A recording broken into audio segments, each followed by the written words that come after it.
okra pickles na tayo. Ito mga darling, ilagay lang tayo ng suka at saka sugar para ilagay natin sa ating vegetables pickles. Ilagay na natin to sa ating vegetables. Blend na natin. Ayan. Kunin natin.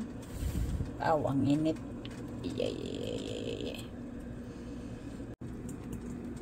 Ayan, ilagay na natin ang ating syrup.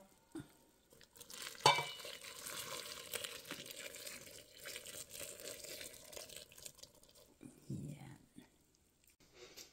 Ayan, kailangan na natin i-file ang ating okra. Ilan kayang pieces ang laman nito?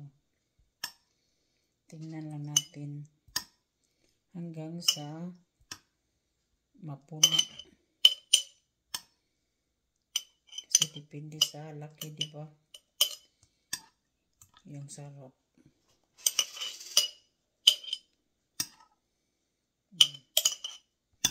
Dalawang ano lang to, dalawang bato lang ano natin. Okra.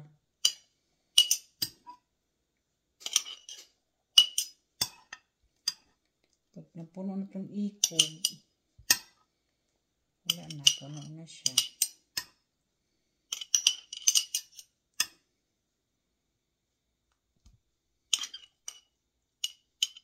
Puno naman. Ano to? Lapas na yung ikog. Kailangan ito ng medyo baba-baba. Hanap tayo ng baba-baba. Yung mga malaliit ang ilagay natin dito. Ayan. Para medyo may laman din siya.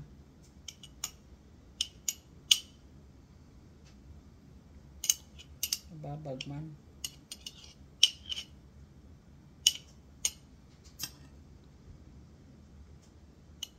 Kailangan may mga maliit. Kasi ano yung ikog. Mulapas. Or kailangan siguro nito ang ikog sa ilalim. Para paano ito malak. Tayo na natin ito ng sabaw.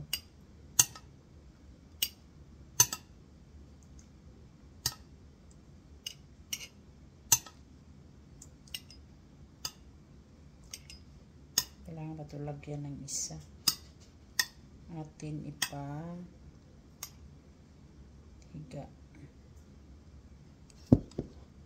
Kailangan ipatuyok. Ganyan lang.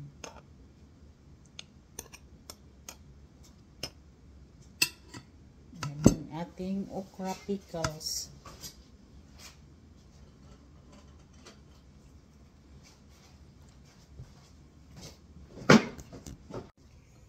Kailangan pala ito siya mga darling. Pag dito na sa taas, iuna na ang ikog para masuksok siya doon sa gilid. Yan o.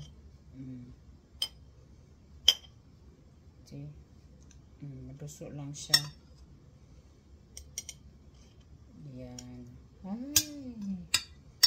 Ganito lang pala yung technique nito. Para mapuno talaga siya.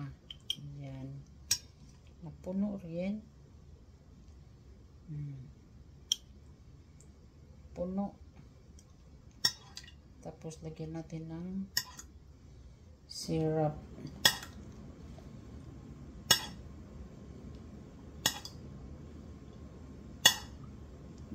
Yan. Tagal naman ito mapuno eh.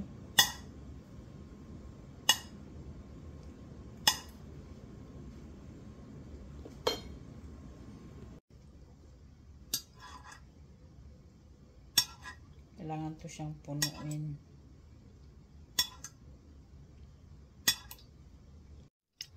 Kaya itong lid.